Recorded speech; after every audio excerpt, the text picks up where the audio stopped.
This baby monkey, named Coco, was born at Wisconsin National Primate Research Center. According to workers there, an adult macaque, severely stressed by this extreme, unnatural, long-term confinement, attacked her, resulting in deep, painful cuts to her face. These frightened and protective mothers and their infants cried as workers pulled them apart.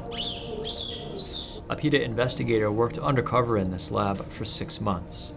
This pacing macaque, Noah, had been there for nearly 22 years. He spent every day and every night locked in a steel cage in a windowless room, with nowhere to go, nothing to see or do, and not even a blanket to sleep on.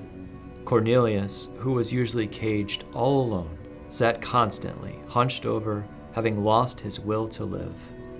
Listen to this supervisor admit that only PETA's investigator would take a few minutes to help him. You can give them something every day, something to do every day. Okay. Just know that when you're not in there, it's probably not going to happen. Many anxious animals like Charlie pulled out their own hair, a sign of extreme psychological distress. Another macaque, Princess, had apparently plucked herself nearly bald, but was still forced to breed. All her babies would eventually be taken away from her so that experimenters could torment and kill them. Some monkeys, frustrated by a lifetime of confinement, injured themselves and attacked their cage mates. According to staff, this monkey mutilated his own leg right down to the muscle.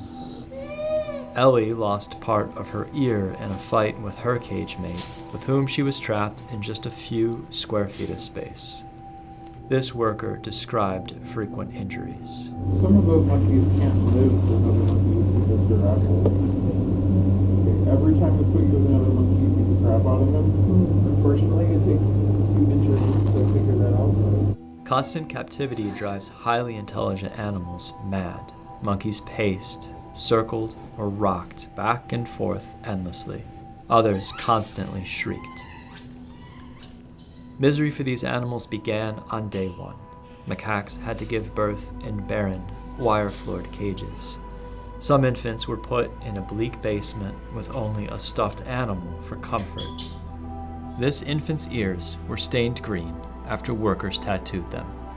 Workers transferred these monkeys by their metal collars to a restraint chair, then electroshocked their penises until they ejaculated. Many of these smart, sensitive animals, who in their natural habitats explore and socialize in vast grasslands and lush forests, are bred and warehoused for years. The U.S. Department of Agriculture has fined Wisconsin National Primate Research Center many times for depriving animals of basic care, but nothing seems to change. Please demand that the National Institutes of Health stop using taxpayer money to lock up and test on primates and focus instead on relevant, state-of-the-art, non-animal research. Thank you.